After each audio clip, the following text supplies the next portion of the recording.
talk about your background and again, what was your journey to learning all of these things? Because you don't successfully implement these programs if you haven't had, to me, the requisite experience to be able to understand, okay, when consultants, board members, whoever, partners are telling you to do this, or this, if you haven't had that experience to say, this is what I want to do. This is sort of my vision for it. So talk about your background and why you're able to win all these freaking pitch contests. So I've kind of had two chances of career life, I say. So, so at first, my first career, I worked in radio. Worked in radio for a very long time. I worked under Lynn Tolliver, legend in the city. I worked under here for a very long time. But then I also worked for several record labels doing PR and event planning. And so that was kind of like one of my passions. I loved it, but then I got sick with lupus. And so that made me have to kind of slow down and, kind of dial it back and find something I could do to get myself leveled first before I could go back out on the road and do that type of stuff. And so that's how I ended up at the county. And so I went to the county because I wanted to help people.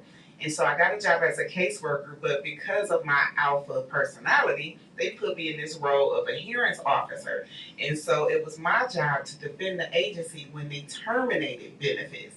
And so I'm like, the whole reason I went to the county was to help people, but I'm coming in and now I'm the person that's taking people's stuff away. And so it was just like my son would be like, Ma, every day you come home, you angry, like you so upset. And I'm like, but you don't understand. I'm sitting across the table from a mother with 6, 7 kids, and I have to tell her, you didn't turn your stuff in, so there's nothing I can do. Like your benefits is terminated, it's over. And so it just came to a point where it was like, you know what? I started my consulting firm trying to help my daughter, and it was like it started to get so big. I always tell people that my business had legs before it had a body, so I kind of had to catch up. Because it was, I was getting so much TV, I was getting a lot of radio. It had got to the point Armin Bush sent me an email like, look, I know you work here, but you on TV too much. Like, what's happening? And so it was like the county commissioner himself, huh? Like, wait a minute, not your direct manager, huh? Wait a minute. And so I said, you know what? It's time. And so I left my job at the county and I went full 100% entrepreneur. That's what it gives you. Doing this because it was like I was missing opportunities. I'm at the county during the day, but all of the board meetings, the business meetings, the school meetings, everything was happening during the day, and I'm like, I'm missing it. I'm missing opportunities to be out and help families and help kids. And so, yes, I started my business and I started doing that full time, and then the pandemic hit. And so I started writing children's books. And Margaret Bernstein actually was the person that encouraged me to write my first book. I gotta meet everybody know Margaret, right? I gotta pay one.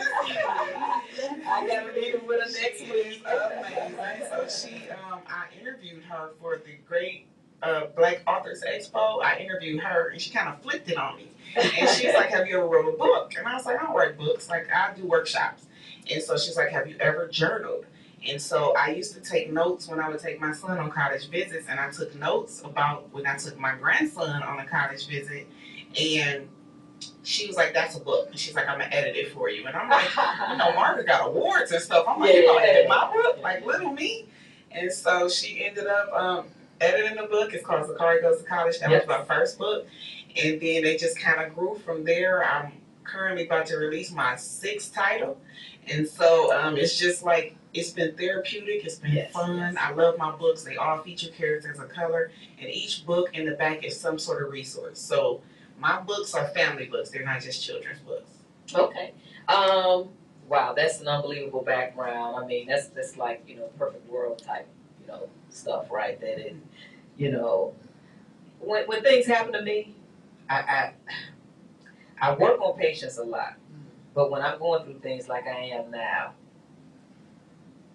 I'm always trying to get that balance because I'm like, I want to get to the other side to see what I'm supposed to learn from this.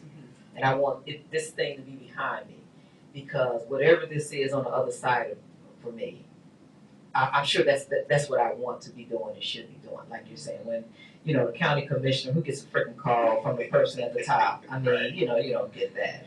One thing I want you to get into for me is I love the way you have created and established these partnerships. And again, that's a part of having a strong board, knowing your vision, having a really strong vision that you know that you can commit to because you have that passion and energy and fire for it.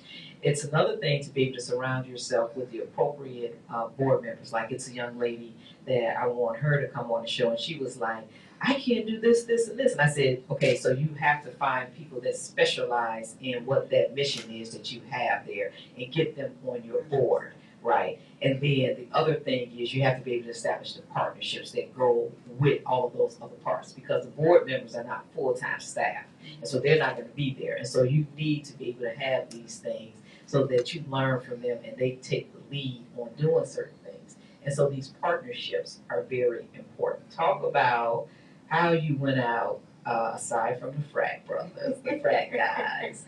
Talk about how you went out and identified who you want to start a partnership with, and or whenever you had that, initial interaction, how you were able to hold on to that relationship and make it a partnership that, helps the organization sustain.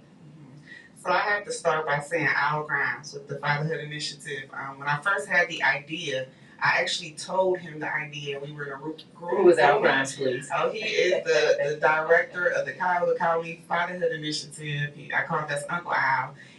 When I first had the idea, I was in a room full of men. It was a fathers meeting. And I was saying the idea for hoping that one of the men was like, okay, well, we could do this idea. And a year later, I was like, what happened to the idea? And I'm like, nobody did it. And he's like, well, if you do it, I got your back. I'm going to support you 100%. And every year, Al shows up and shows out, no problem. So he's probably one of my biggest supporters. The Cleveland Back Elite Golfers, Tri-C, of course, the Cleveland Recruitment Department, so police, fire, and EMS, they have had my back. The State Troopers, Cope Network, Cleveland Food Bank. I love them to pieces. We do family drive-through resource events. We started during the pandemic because we couldn't do our event. So now we're doing those all over the city, but the food bank shows up and shows out every time. We have Making a Difference Consulting with Angela Flowers, who is amazing. We have, oh my goodness, The Foundry. That's one of our newest partners, but they are amazing. Yes. I love the staff at The Foundry. Those are like my brothers and sisters down there. I said the Black Elite Golfers. We also have, Towards Employment.